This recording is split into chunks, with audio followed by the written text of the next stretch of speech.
আমি আমার ছোটোবেলা থেকে আপনাকে দেখছি নাটকের সাথে মঞ্চ নাটক বলেন, আপনার বহু মঞ্চ নাটক দেখেছি, যাত্রা দেখেছি, অনেক দেখেছি, সিনেমাও দেখেছি।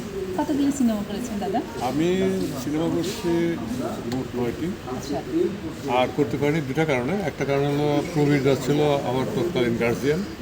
উনি বলছেন যে তুমি নাটক, যাত্রা, রেডিও, টেলিভিশন করো, ফিল্মে তোমার থাকা দরকার।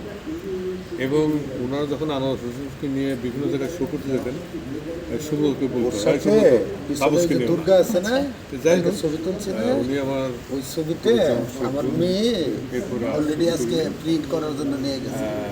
আর মঞ্চ নাটক অন্তত মানে ভোর অনেক। রেডিওতে পারফর্ম করেছি প্রায় 300 350। আর রেডিওতে আমার পিছনের রচনা নাটকও হয়েছে প্রায় 20 থেকে 25টা। তোর পছন্দ ও, আপনি তো অনেক দিকে রচয়িতা, তারপর নাট্যকারও বলতে পারে। হ্যাঁ, নাট্যকার, আপনি একজন নাট্যকার এবং অভিনেতা তো আছেনই। টেলিভিশনে তৎকালীন নাটকে থাকতাম এইসব দিন রাত্রি, বেলা নেই, বড় বাড়ি, তমা। অনেক সব বড় বড় নাটকগুলি একদম এইসব দিনরাত্রি তো অত মনে নেই, তখন যথেষ্টই ছোট ছিলাম।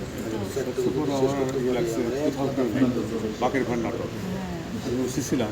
বাকের ভাইকে যখন অ্যারেস্ট করে নিয়ে আসি, তখন স্কুলের ছেলেমেয়েরা মাথা মতো উড়িয়ে ফেলে। মানে কি একটা আশ্চর্য। আশ্চর্য, তখন মানুষ কিভাবে টানতো টানতো। এই বিষয়গুলি, যে মানে টান ছিল দাদা, সত্যি কথা যেটা।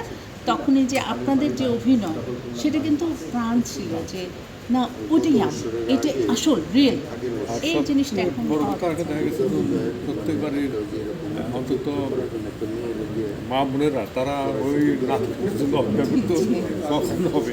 রান্নাবাড়ি সব ঠিকঠাক করে তারপর ওইখানে ছুটি যেত। একদম একদম।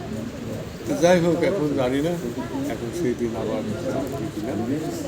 দাদা এখন দেখতেছি শিল্পকলায়, ধরেন আগে এত বেশি দর্শক ছিল না, কিন্তু এখন বেশ আসতেছে, কারণ ধারাটা চেঞ্জ হয়েছে, যার জন্য এখন অনেক পাওয়া যাচ্ছে।